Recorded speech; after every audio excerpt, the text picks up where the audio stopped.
Hello fellow creatives, welcome to my YouTube channel. If you're new, thank you so much for stopping by, and if you are not new, thank you so much for coming back and watching my YouTube video. If you want to know how I turned this neckline into this using bias strip, then keep on watching.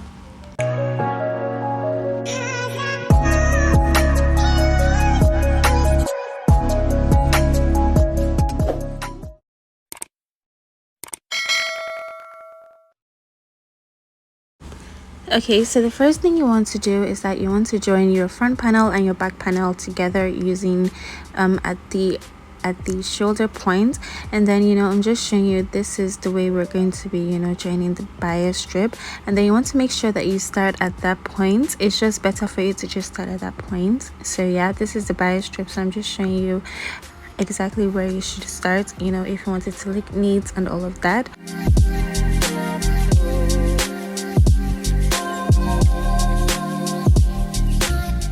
So as you can see, I'm just going to put it at that point, and then you're just going to arrange it, make sure that it's that point. I'm just reiterating there because it's just better that way. It's just better starting there and finishing your seam there.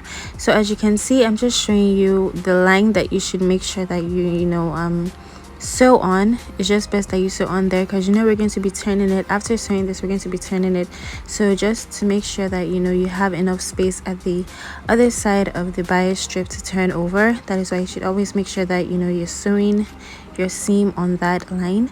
So as you can see, when it comes to v-necks, usually you should always make sure that you leave try to mark that point with your chalk, because that is how you would know where you're supposed to stop. So you just make sure that it's a straight line starting from where the V starts from, and then you just align your bias strip as if you're just sewing a diagonal line. So when you notice that you've got into that chalk part, that is where you just raise up your lever, and then you just turn over. And you always want to make sure that your needle is in place. Okay, your needle is in the fabric, because you may just forget, and then you just raise up the lever like that, and then you've lost your point. So always make sure that your needle is in place before you turn your fabric.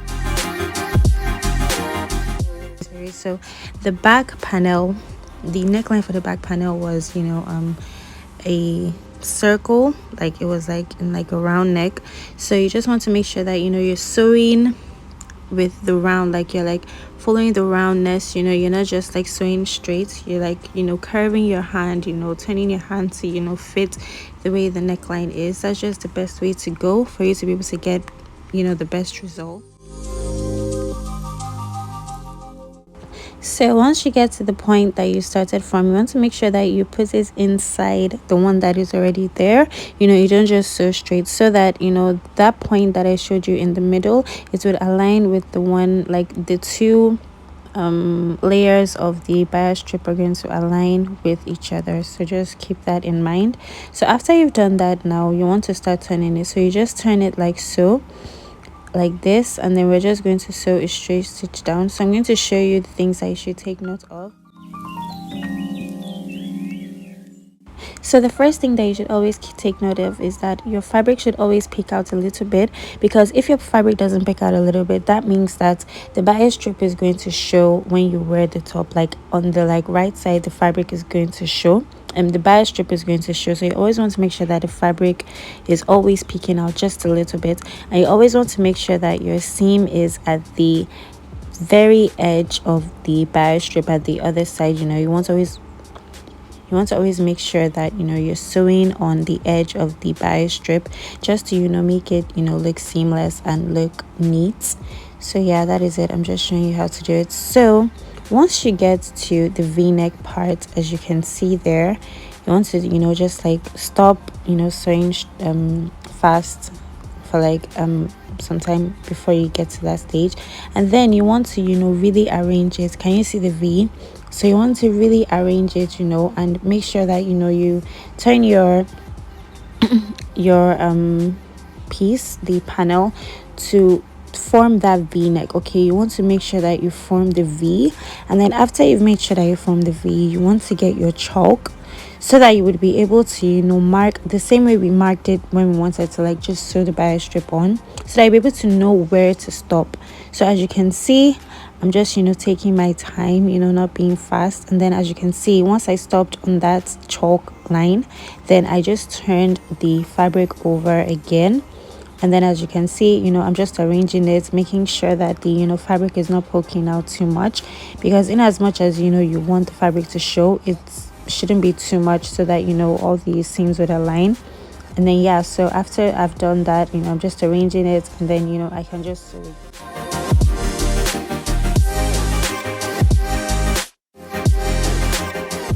And yeah, we are done with our bias strip, you know, using our bias strip to turn the neckline. It's so neat. Can you see the V?